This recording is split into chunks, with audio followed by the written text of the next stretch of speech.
Hello friends, कैसे हैं आप सभी। उम्मीद करता हूँ सभी स्वस्थ और मस्त हैं और अपने अपने जीवन का आनंद उठा रहे हैं। बिना इधर उधर की बात किए सीधे टॉपिक पर चलते हैं। पिछला वीडियो में हमने गुलाम वंश की स्थापना और उसके कुछ शासकों के बारे में बात की थी। आज हम बात करेंगे गुलाम वंश की अगली और एकमात्र मुस्लिम शासिका रजिया सुल्तान के बारे में। रजिया सुल्तान की कहानी बेहद ही रोचक और दिलचस्प है। रजिया सुल्तान पहली और एकमात्र मुस्लिम शासिका थी। रजिया सुल्तान इल्तुतमिश की पुत्री थी। जब जनता ने इल्तुतमिश के बेटे रुकनुद्दीन फिरोज़ को शासक मानने से इनकार कर बगावत शुरू की, तब रजिया अगली शासिका बनी।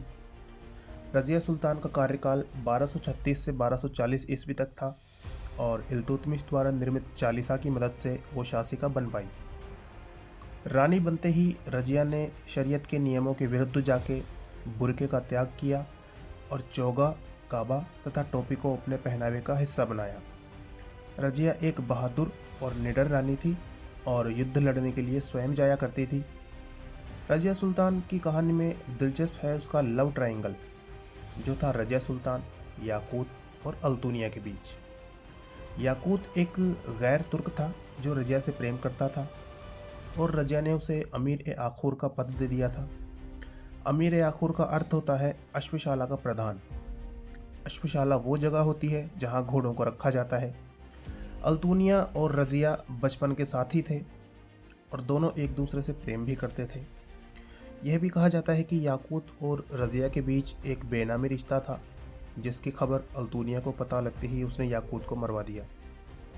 इसके बाद उसने रजिया से दूरी बना ली। दोस्तों, एक वक्त ऐसा आया कि रजिया सुल्तान की गद्दी खतरे में पड़ गई। उसके खिलाफ विरोध होने लगा और दरबार में षड्यंत्र रचे जाने लगे। जब स्थिति रजिया के नियंत्रण से बाहर हो गई तो वह मदद लेने के लिए भटिंडा जा पहुंची अल्तुनिया के पास। उसने अल्तुनिया के सामने विवाह का प्रस्ताव रखा। अल्तुनिया ने सोचा कि अगर वो रजिया से निकाह कर ले तो रजिया तो उसको मिल ही जाएगी, साथ ही साथ दिल्ली की गद्दी भी उसे मिल जाएगी और कुछ ही समय में वो दिल्ली का शासक बन जाएगा।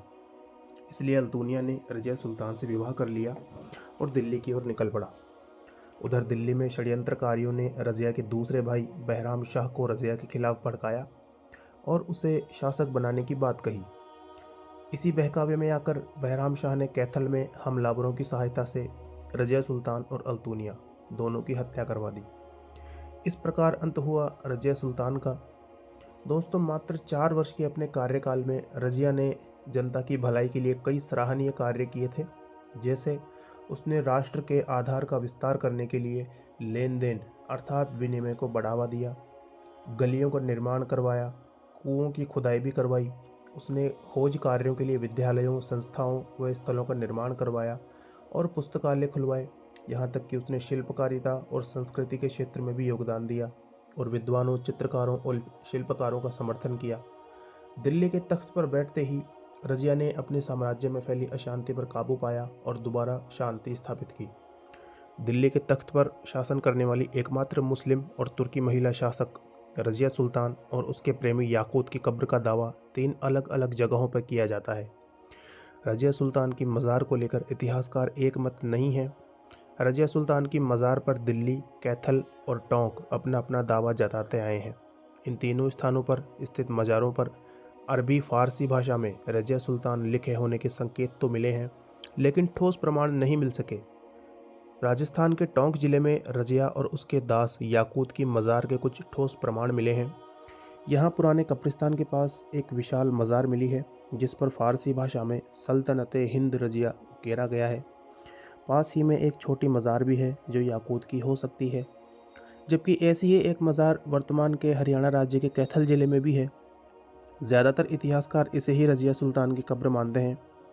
खैर, पुख्ता तौर पे यह भी नहीं कहा जा सकता, क्योंकि एक मज़ार दिल्ली में भी है और उसे भी कई इतिहासकारों ने रजिया सुल्तान की कब्र माना है। तो दोस्तों, इस प्रकार अंत होता है रजिया सुल्तान का। इस समय के एक प्रसिद्ध और प्रमुख काजी मिन्हाज-ए-सिराज ने रजिया सुल्तान के बारे में कहा है कि रजिया सुल्तान का औरत होना उसके पतन का सबसे बड़ा कारण था। तो दोस्तों, ये थी कहानी गुलाम वंश की पहली और अंतिम मुस्लिम शासिका रज़िया सुल्तान की। आशा करता हूँ आपको आज का ये वीडियो पसंद आया होगा। आज के लिए बस इतना ही। दोस्तों, वीडियो को लाइक करें, चैनल को सब्सक्राइब करें और शेयर करें। साथियों, ये भी आप ही लोगों का चैनल है।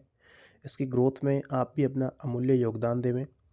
जल्द ही मिलेंगे हम अगली वीडियो में। तब तक देखते रहिए भारत वर्ष टू इंडिया।